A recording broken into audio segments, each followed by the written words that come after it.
Сәлем достар, мен Эммимін. Және менің ең бірінші вокалдық өнер көрсетуім жаман өткен сонша, өз-өзіме бір ай бойы келе алмадым. Мен вокалмен көп жыл айналыстым, және ылғи дайындалдым. Сондықтан өз еңбегімнің арқасында мен талай деңгейге жеттім. Бірақ мен ешқашан адамдардың алдында ән салмадым. Бір жолы мектепте жарыс өткізді, және мен қатысамын деп шештім. Сондықтан мен қатты дайындалдым. Міне, сол күнде келіп жетті. Қатты қобалжысам да, сахнаға сенімді шықтым. Музыка басталды, ал мен түк дей алмадым. Мен адамдардан қорыққаным сонша, аузымнан тек деген дыбыс қана шықты. Бұны барлығы көрді.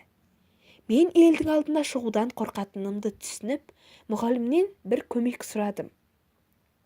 Сосын менің мұғаліміме маған елдің алдында дайындалып көру керек деген ой келді. Кейде ол ресторандарда ән салады екен. Және мен оның артынан демеу арқылы сахнаға шығып, өзімнің фобиямды жеңуіме болатынымды айтты.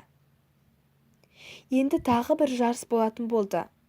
Және мен қорқатынымды айттым. Бірақ мұғалімім барлық адам сахнаға бірінші боп шығарда қорқатындық туралы айтты. Сондықтан мен конкурсқа келіп сахнаға шықтым. Және түкте айта алмай 5-6 секунд тұрған соң, бұдан жаман болуы мүмкін емес деп ән сала бастадым. Басында қатты ұялдым, бірақ сосын әнге беріліп кетіп, қорққанымды ұмытып кеттім.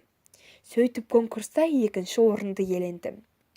Менің мұғалім айтқандай, сәтсіздіктен қорқып керек емес, тек қорықпайтындар ғана мақсатына жетеді.